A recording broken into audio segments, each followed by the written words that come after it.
Bonsoir à vous tous, amis de Sabbat Délices. Nous sommes heureux de vous accueillir sur Espérance TV en ce début de sabbat. Pour débuter notre programme, je vais vous inviter à incliner la tête et à vous joindre à moi dans la prière. Bon et tendre Père Céleste, alors que nous nous présentons devant toi en ce sabbat, nous voulons te remercier pour ton infinie bonté, ton amour, ta patience et surtout ta sainte protection.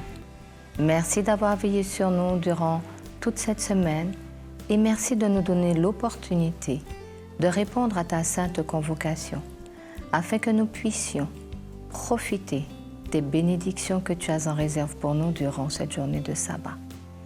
Nous te bénissons, nous te louons, nous te glorifions et nous te remercions encore pour notre Seigneur et Sauveur Jésus-Christ ainsi que pour cette merveilleuse journée de sabbat. Nous t'avons prié au nom de Jésus. Amen.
Chers spectateurs d'Espérance TV, si vous souhaitez intervenir, je vous rappelle que vous pouvez le faire dans le chat ou dans les commentaires de cette vidéo.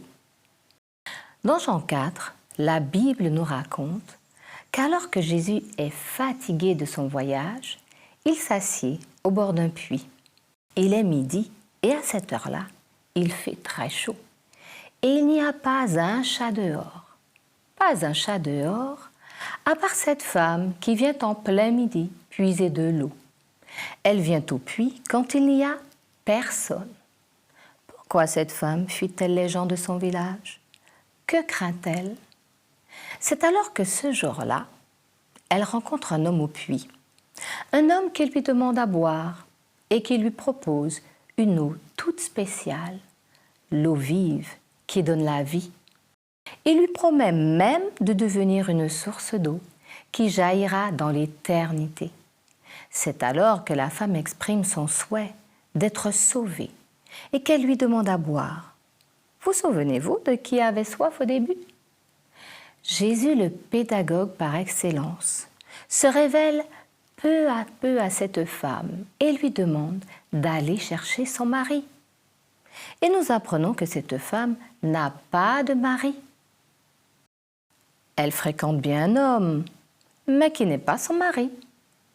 Et malgré ce que Jésus sait de sa vie, il ne la rejette pas.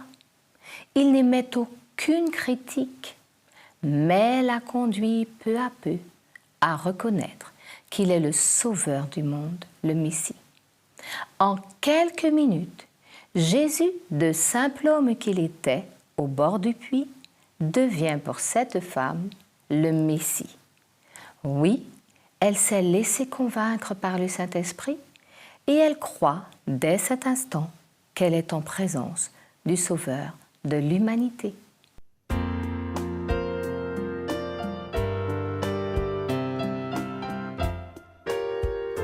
Comme la Samaritaine, je cherchais l'eau qui ne désaltère point. Alors j'entendis Jésus dire, puise en moi l'eau qui ne tarit pas. Prends ma coupe, remplis-la, Seigneur, désaltère. Ciel, nourris-moi jusqu'à la fin, guéris-moi pour toujours de tous mes maux. Sur la terre, il y a des millions de gens qui cherchent en vain le bonheur. Ici, rien ne peut égaler la joie que je trouve en mon Sauveur. Prends ma coupe, remplis-la, Seigneur, désaltère mon âme assoiffée.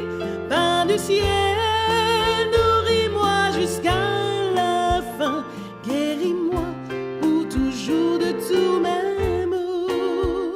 Mon ami, si les choses de cette vie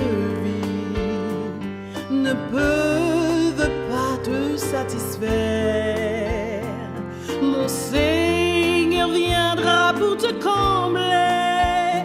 Il suffit de le demander maintenant. Prends ma coupe, remplis-la, Seigneur, désaltère mon âme assoiffée. Pain du ciel, nourris-moi jusqu'à la fin, guéris-moi pour toujours de tous mes maux. Prends ma coupe, remplis-la, Seigneur, désaltère mon âme assoiffée. Pain du ciel, nourris-moi jusqu'à la fin, guéris-moi pour toujours de tous mes maux. Pain du ciel, nourris-moi jusqu'à la fin,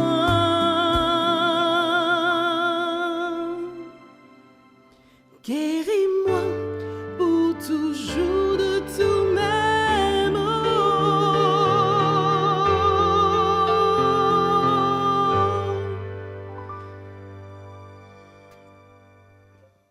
Je lirai le psaume 96. Chantez à l'Éternel un cantique nouveau. Chantez à l'Éternel, vous tous, habitants de la terre. Chantez à l'Éternel, bénissez son nom, annoncez de jour en jour son salut. Racontez parmi les nations sa gloire, parmi tous les peuples ses merveilles. Car l'Éternel est grand et très digne de louange.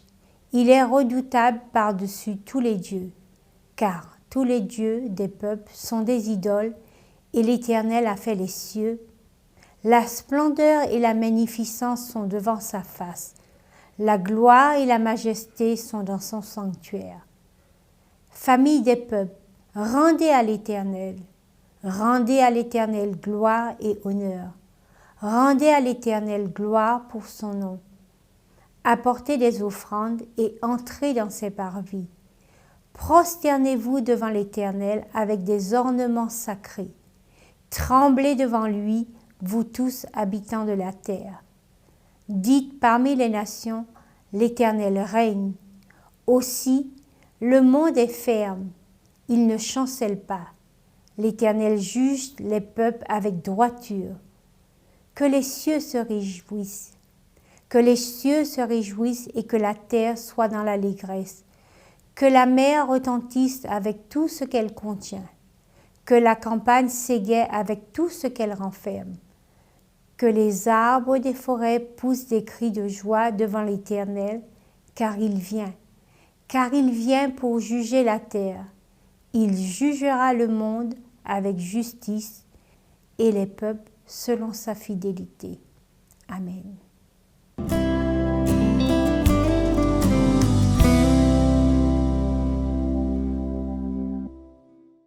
Remplie du Saint-Esprit, cette femme oublie soudain son état de femme adultère, se cachant de ses concitoyens pour devenir un témoin du Christ. Sous l'influence du Saint-Esprit, elle abandonne sa cruche et va parler de Jésus aux gens du village. Elle a oublié sa honte, sa peur. Elle ne craint plus et elle devient aussitôt un disciple de Jésus-Christ. Dans Jean 4, au verset 39, il est écrit « Plusieurs Samaritains crurent en Jésus à cause de cette déclaration formelle de la femme. Il m'a dit tout ce que j'ai fait. » Jésus est celui qui choisit ses témoins. Il connaît nos cœurs et notre disposition à le servir. Il ne nous force pas à le suivre. Et si nous nous laissons remplir par son esprit, nous accomplirons les missions qu'il nous confie. Notre Dieu, dans son amour infini, ne fait point exception de personne. Souvenons-nous de Corneille, le centenier romain, homme d'un rang social élevé, et de sa famille, qui avait déjà reçu le Saint-Esprit avant d'être baptisé. Dieu est le seul juge et ne regarde pas aux apparences, mais regarde au cœur. Lui qui sait tout appelle ses disciples de toute nation, de toute tribu et de toute langue. Quelle que soit notre situation physique, mentale ou spirituelle, notre Dieu nous appelle, tel que nous sommes. Quelle que soit notre appartenance sociale ou professionnelle, le Dieu unique, créateur de l'univers, nous appelle à la vie, nous invite à boire de cette eau, Jésus, qui débordera dans notre entourage et ce, jusque dans la vie éternelle.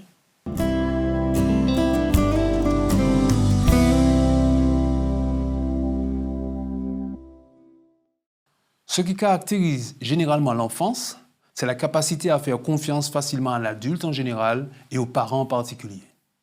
Ainsi, quand un parent fait une promesse à son enfant, celui-ci croit en toute simplicité et espère jour après jour vivre la réalisation de cette promesse. Dans les évangiles, c'est à cette caractéristique, entre autres, que Jésus fait allusion quand il dit que le royaume des cieux est pour ceux qui ressemblent aux enfants, aux petits-enfants. Ce royaume est pour ceux qui accordent donc à Dieu une confiance absolue, qui croient en ses promesses et espèrent les voir se réaliser dans leur vie. Si un père dit à son enfant « Je te promets, ce dimanche, nous irons à la plage », l'enfant compte les jours jusqu'à dimanche et sa joie est parfaite quand le jour J arrive et que la famille va effectivement passer la journée à la plage.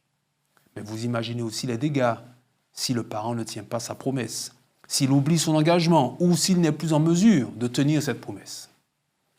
Dieu, lui, quand il promet, il est aussi capable d'accomplir ce qu'il dit.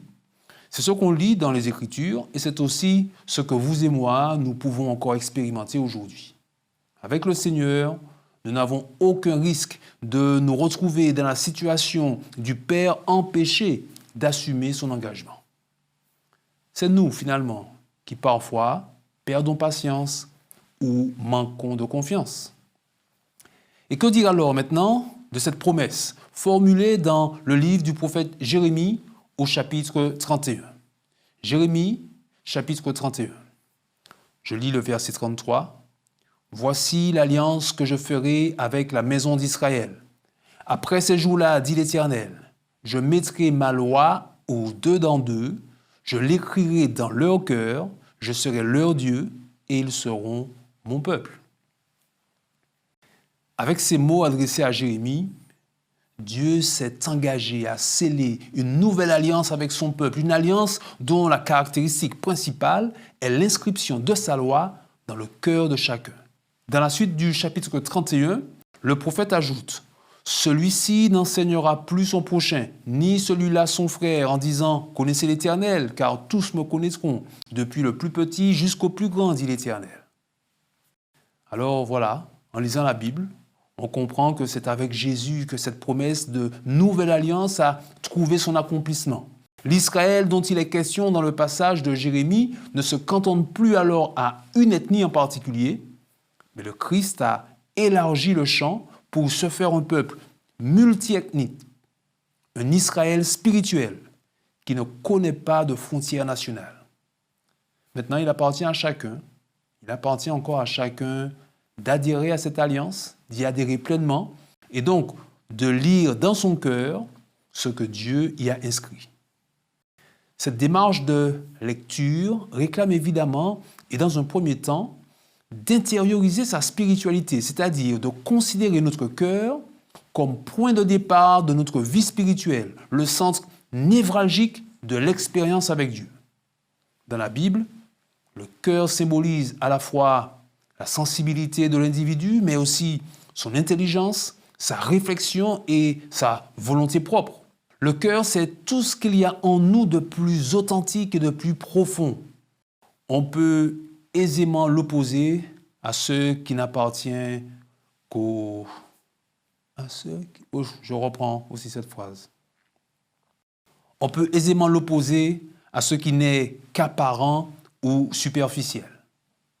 C'est donc bien au plus profond de notre être, là où personne ne peut tricher, c'est là que Dieu se propose d'inscrire sa loi. C'est là qu'il nous donne rendez-vous.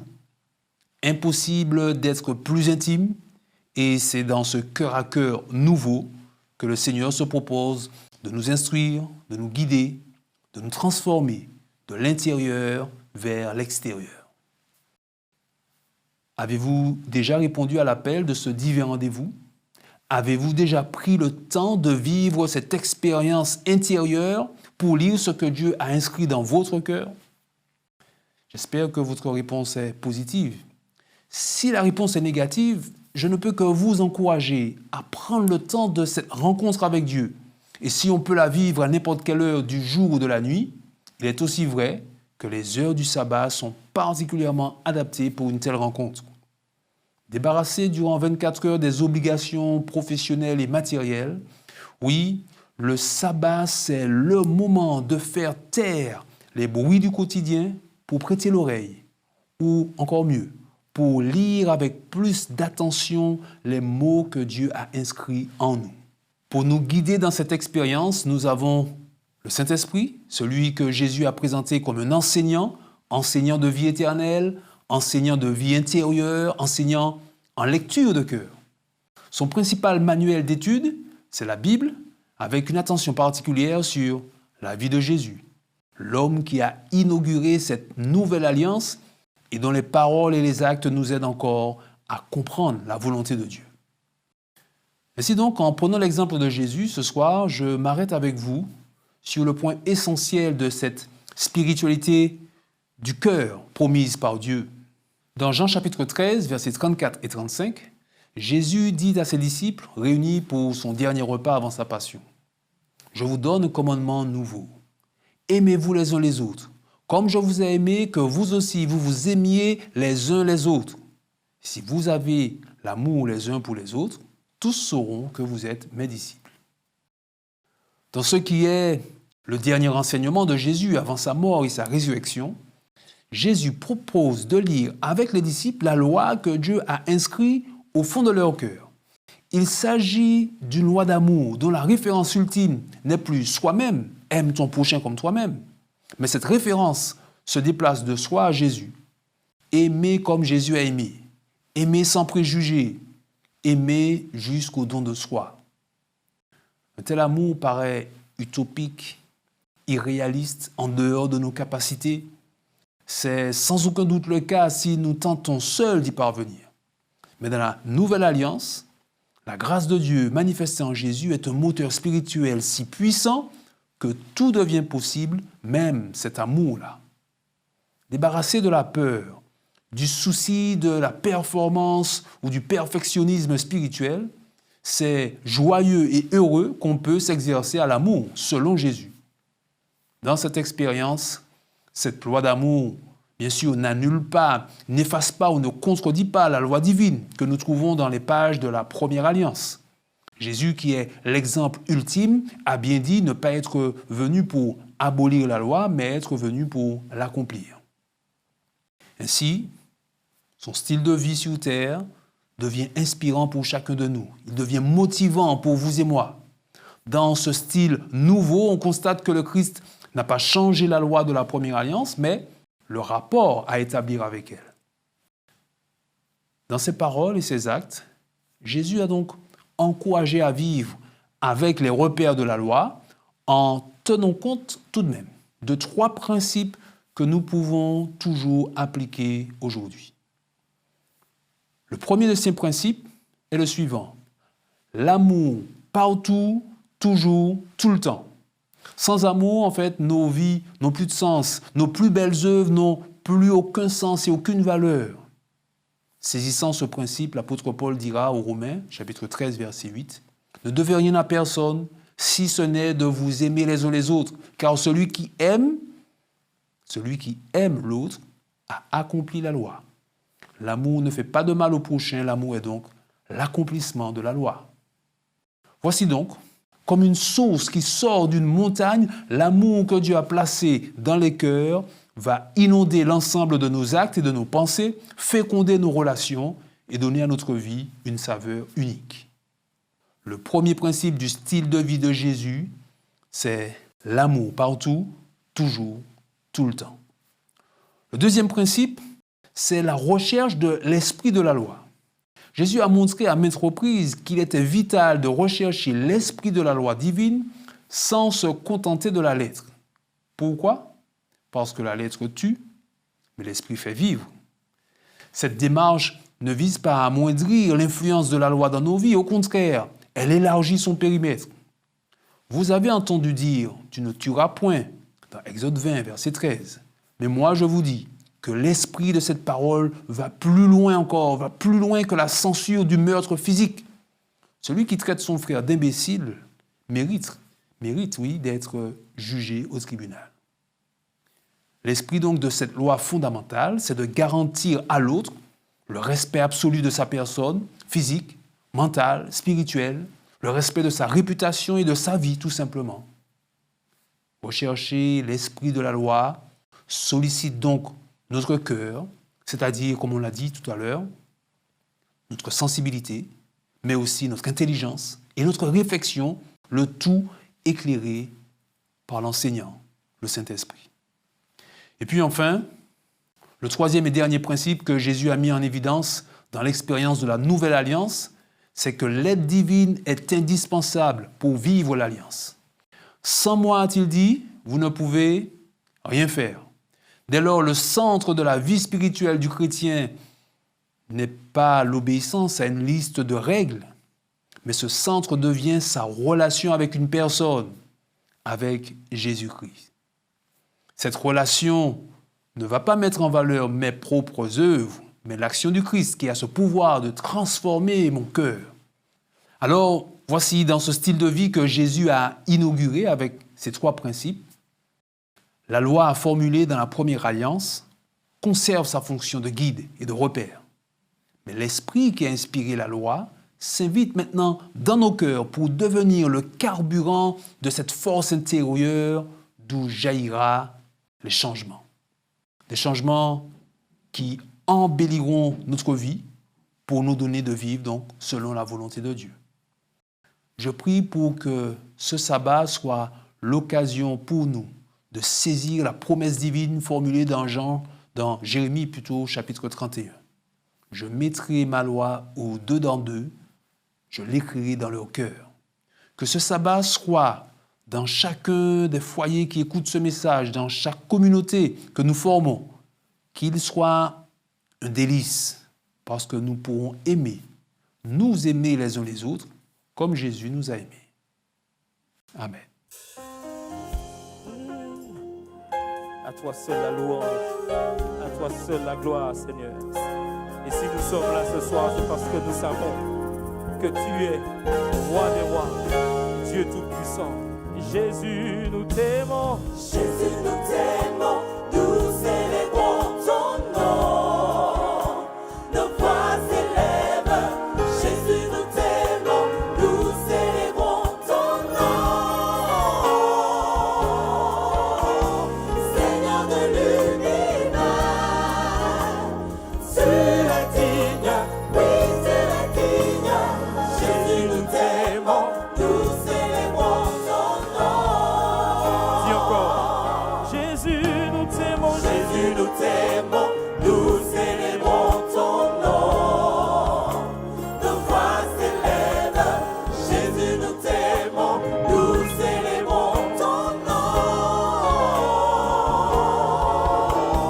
Seigneur de l'univers, tu es digne, oui, tu es digne. Jésus, nous t'aimons, nous célébrons ton nom. Jésus, tu es digne. Jésus, tu es digne. Tu es digne. Jésus, tu es digne. Tu es digne d'être loué. Jésus, tu es digne. Jésus, tu es digne. Tu es digne d'être loué. Jésus, nous t'aimons, nous célébrons ton nom. Nos voix s'élèvent. Jésus, nous t'aimons, nous célébrons ton nom. Seigneur de l'univers, tu es digne, oui, tu es digne. Jésus, nous t'aimons, nous célébrons ton nom. Toute louange et célébrons ton nom. Car Tu es celui qui est le rocher. Nous te louons et célébrons ton nom. Sois élevé, Hosanna. Tu es. Tu es l'agneau de Dieu. Hosanna. Hosanna. Honneur à notre roi. Hosanna. Tu es l'agneau de Dieu. Hosanna. Honneur à notre roi. Jésus, nous t'aimons, nous célébrons ton nom. Jésus, nous t'aimons, nous célébrons ton nom. Jésus, nous t'aimons, nous célébrons ton nom. Jésus, nous t'aimons, nous célébrons ton nom. Jésus, nous t'aimons, nous célébrons ton nom. Jésus, nous t'aimons. Jésus, nous t'aimons, nous célébrons ton nom. Amen. Je sais que c'est ta prière.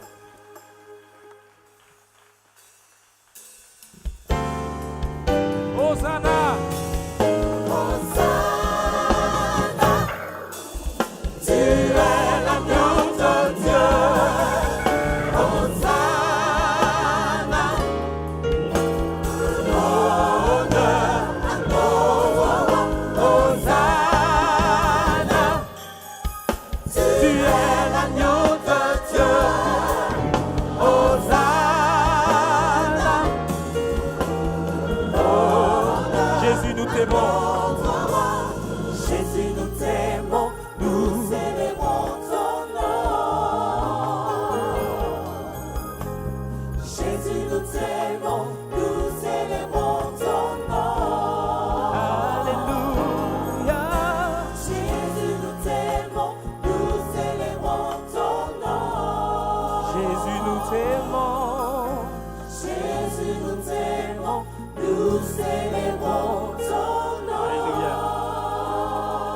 que tu aimes célébrer ton Dieu. Toi qui es malade, triste, toi qui te sens seul, toi qui es sans emploi, toi qui as tout perdu dans ce monde, Jésus te propose cette eau qui vivifie. Oui, l'Éternel, dans son amour infini, nous apprend à ne regarder aucun homme comme souillé ou impur. Jésus est celui qui a été établi par le Père, juge des vivants et des morts. Qui que nous soyons, il ne nous incombe pas de juger qui que ce soit sur cette terre. Dieu utilise qui il veut, quand il veut et où il veut. Souvenons-nous de Saul, persécuteur des chrétiens, devenu Paul, un des plus fidèles serviteurs du Seigneur Jésus. Ne jugeons donc pas selon l'apparence, mais selon la justice. Mes amis d'Espérance TV, Dieu est celui qui appelle ses ouvriers à la tâche, à la mission d'annoncer le salut en Jésus. La parabole des ouvriers de la première et de la dernière heure rappelle que Dieu, qui éprouve le cœur et sonde les reins, offre la vie éternelle à tous, quelle que soit notre vie passée. Ne jugeons donc pas selon les apparences. À tous ceux qui se sentent indignes de l'amour de Dieu, venez au Sauveur qui vous aime. Il a brisé vos chaînes. Jésus veut vous recevoir en personne. Tel que vous êtes, n'hésitez pas. C'est Jésus qui donne un cœur nouveau, qui remplit de son amour, qui n'exclut aucun être humain de cette terre. Alors que nous arrivons au terme de ce programme, je vous invite à vous joindre à moi dans la prière.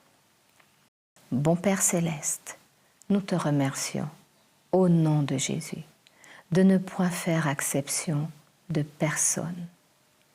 Nous t'avons prié. Au nom de Jésus, Amen.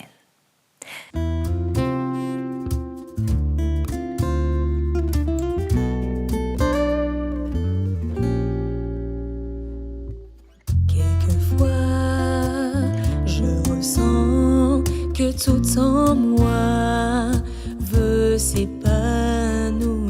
D'autres fois, sans comprendre, je baisse les bras et voudrais m'enfuir. Devant l'inconnu, je suis effrayée. Tu ne me rassurais.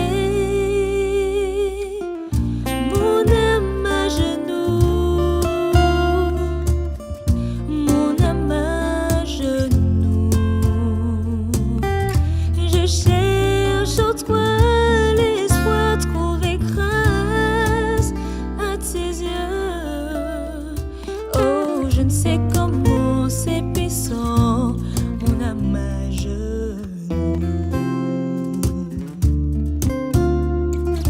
Oh, oh, oh.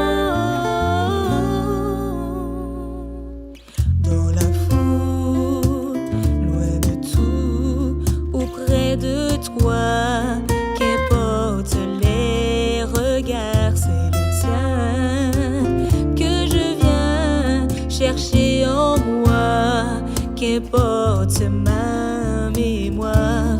J'ai appris dans les regrets et les pleurs comment survivre. Oui, mon âme à genoux, mon âme à genoux.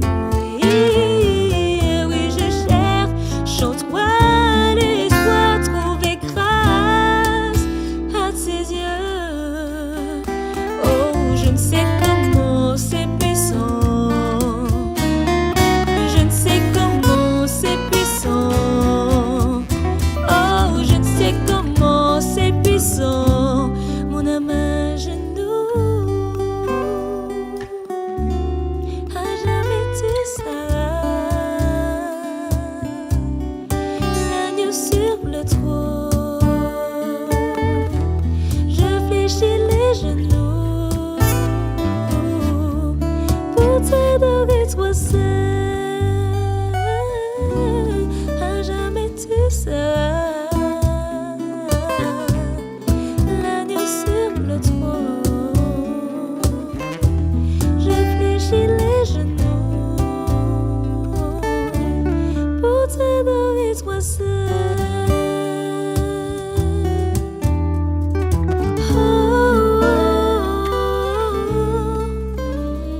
vous avez apprécié ce moment, n'hésitez pas à liker la vidéo et à vous abonner. Nous vous souhaitons de vous délecter de ce sabbat si délicieux que Dieu nous a préparé. Je vous remercie d'avoir choisi Espérance TV et vous souhaite un très joyeux sabbat.